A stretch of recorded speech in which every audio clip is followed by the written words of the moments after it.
ओम शं शनिश्चराय नमः।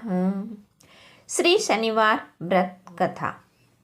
एक समय समस्त प्राणियों का हित चाहने वाले मुनियों ने नैमिषारण्य वन में एक सभा की।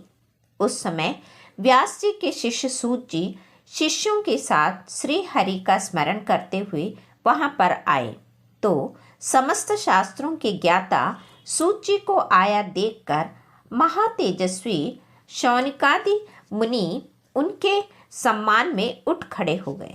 सबने सूत जी को नमस्कार किया। तत्पश्चात मुनियों द्वारा दिए गए आसन पर सूत जी बैठ गए।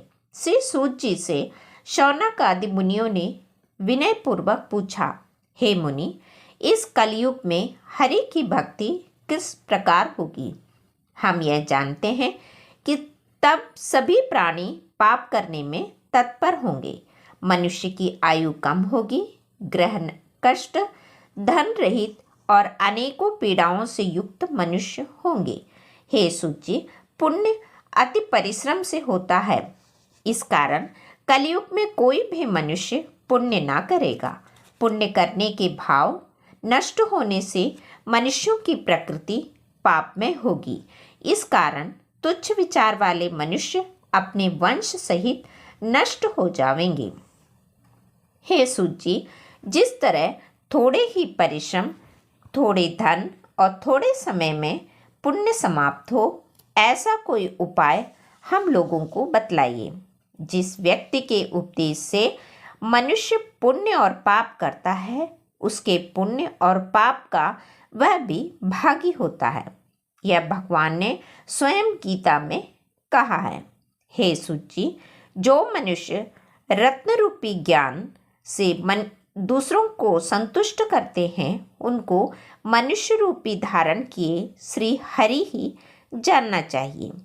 हे मुनि, कोई ऐसा व्रत बतावें जिसके करने से शनि के द्वारा प्रदत्त कष्ट मनुष्यों को ना भोगना पड़े। शनिदेव मनुष्यों के लिए कष्टकारी हैं, अतः जिस व्रत के करने से शनिदेव प्रसन्न हो वह बताएं। शनि की ग्रह दशा में बहुत ही घोर कष्ट उठाने पड़ते हैं, यह भी हम जानते हैं। सूत जी बोले, मुनि श्रेष्ठ, तुम धन्य हो, तुम ही वैष्णवों में अग्रगण्य हो, क्योंकि सब प्राणियों का सदैव हित चाहते हो। आपसे ऐसे उत्तम व्रत को कहता हूँ, ध्यान देकर सुनो, जिसके करने से भगवान शंकर प्रसन्न होते हैं और शनि ग्रह के कष्ट प्राप्त नहीं होते। सूत जी बोले, जब युधिष्ठिर आदि पांडव वनवास में अनेकों कष्ट भोग रहे थे, उस समय उनके पास कृष्ण पहुँचे। युधिष्ठिर ने श्री कृष्ण को आया देखकर उनका बहुत आदर किया और सुंदर आसन पर बिठाया। श्री कृष्ण बोले, हे युधिष्ठिर, कुशल पूर्वक तो हो? युधिष्ठिर बोले, भगवान, सब आपकी कृपा है, किंतु कृपा करके कोई ऐसा व्रत बतलावें जिसके करने से, हे प्रभु, शनि ग्रह कष्ट ना व्यापे। आप ऐसा कोई व्रत बतावें जिससे शनि के दिए कष्टों से छुटकारा मिले। श्री कृष्ण बोले, हे राजन, आपने बहुत ही सुंदर बात कही है। आपको एक उत्तम व्रत बताता हूँ। जो मनुष्य भक्ति और श्रद्धा पूर्वक होकर शनिवार के दिन भगवान शंकर का व्रत करते हैं, उन्हें शनिवार की ग्रह दशा में कोई कष्ट नहीं होता है। उनके लिए निर्धनता नहीं सताती है तथा इस लोक में अनेकों प्रकार के सुख को भोगकर अंत में शिवलोक की प्राप्ति होती है। युधिष्ठिर बोले, सबसे पहले यह व्रत किसने किया था? इस सब को विस्तार पूर्वक कृपा करके कहें तथा इसकी विधि भी बतावें।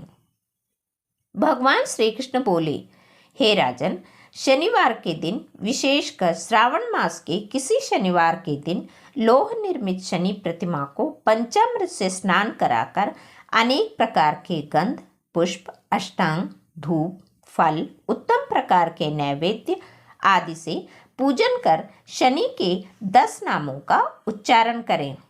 तिल, जौ, उड़द, गुड़, लोहा, नीले वस्त्र का दान करें, आरती प्रार्थना करें।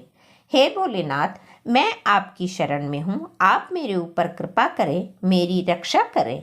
हे युधिष्ठिर, पहले शनिवार को उड़द का भात, दूसरे को केवल खीर, तीसरे को खजला, चौथे को पूरियों का भोग लगावें। व्रत की समाप्ति पर हवन कर यथाशक्ति ब्राह्मण भोजन करावें। इस प्रकार करने से सब प्रकार के अनिष्ट, कष्ट आदि व्याधियों का सर्वथा नाश होता है। राहु, केतु, शनि, कृत दोष दूर होते हैं और अनेक प्रकार के सुख साधन एवं पुत्र पौत्र आदि का सुख प्राप्त होता है। यह व्रत सबसे पूर्व जिसने किया था उनके इतिहास को कहता हूँ। पूर्व काल में इस पृथ्वी पर एक राजा राज्य करते थे। उसने शत्रुओं को अपने वश में कर लिया था, किंतु देव की गति से राजा और राजकुमार पर शनि दशा आ गई। राजा को राजकुमार धर्मगुप्त के बैरियों ने समाप्त कर दिया। धर्मगुप्त राजकुमार के लिए कोई सहारा न रहा। फिर राजगुरु को भी बैरियों ने मार दिया। राजगुरु की विधवा ब्राह्मणी तथा उसका लड़का सचिव्रत रह गया। ब्राह्मणी ने राजकुमार धर्मगुप्त को भी अपने साथ ले लिया और नगर को छोड़कर चल दी। वह गरीब ब्राह्मणी दोनों बच्चों का बहुत कठिनाई से निर्वाह कर पाती थी। कभी किसी शहर, कभी किसी नगर में दोनों कुमारों को लिए घूमती रहती थी। एक दिन वह ब्राह्मणी दोनों कुमारों को एक नगर से दूसरे नगर ले जा रही थी कि मार्ग में महर्षि शांडिल्य के दर्शन हुए। ब्राह्मणी ने दोनों बालकों सहित मुनि के चरणों में प्रणाम किया और बोली, महर्षि, मैं आज आपके दर्शन से कृतार्थ हो गई। वह मेरे दोनों राजकुमार आपकी शरण में हैं, आप इनकी रक्षा करो।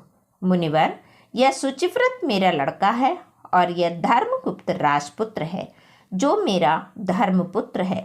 हम घोर दारिद्र्य में पड़े हुए हैं, आप हमारा उद्धार कीजिए।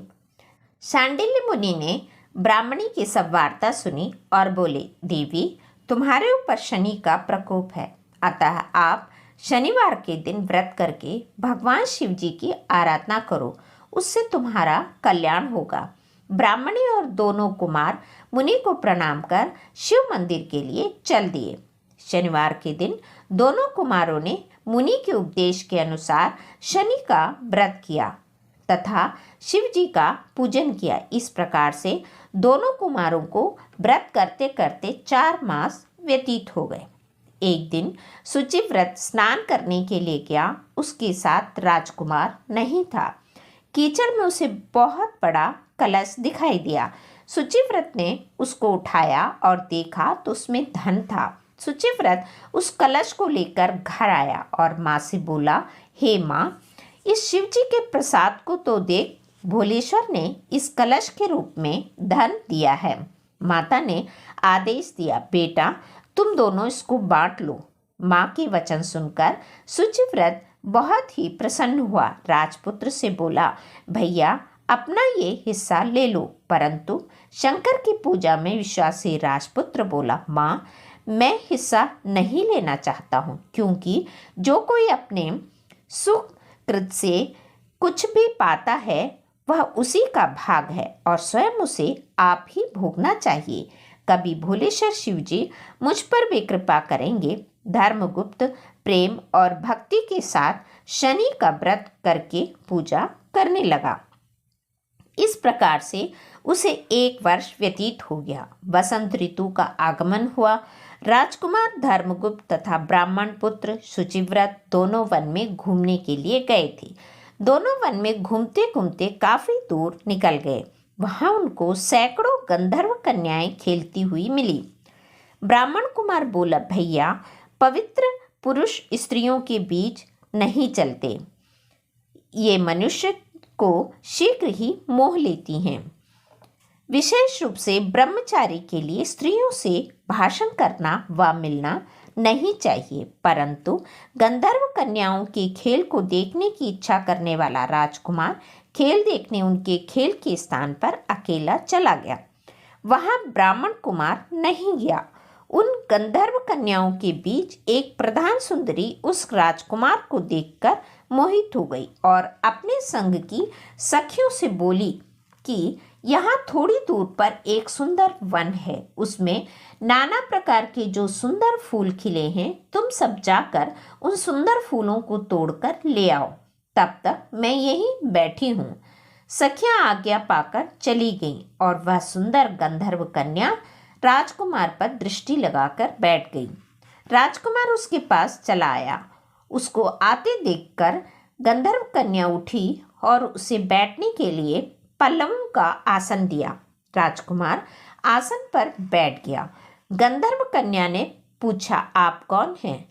किस देश के रहने वाले हैं तथा आपका आगमन कैसे हुआ? राजकुमार ने कहा, मैं विंदर्भ देश के राजा का पुत्र हूँ। धर्मगुप्त मेरा नाम है। मेरे माता पिता स्वर्गलोक को पधार गए। बैरियों ने मेरा राज्य ले लिया है। मैं राजगुरु की पत्नी के साथ रहता हूँ। वह मेरी धर्म की माँ है। फिर राजकुमार ने पूछा कि आप कौन हैं, किसकी पुत्री हैं और किस कार्य से यहाँ पर आगमन हुआ है? गंधर्व कन्या बोली, विद्राविक नाम के गंधर्व की मैं पुत्री हूँ। मेरा नाम अंशुमति है। आपको आता देखकर आपसे बात करने की इच्छा हुई, इसी से मैं सखियों को अलग भेजकर अकेली रह गई। गंधर्व कहते हैं कि मेरा बराबर संगीत विद्या में कोई निपुण नहीं है। भगवान शंकर ने हम दोनों पर कृपा की है, इसलिए आपको यहाँ पर भेजा है। अब से लेकर मेरा आपका प्रेम कभी ना टूटे।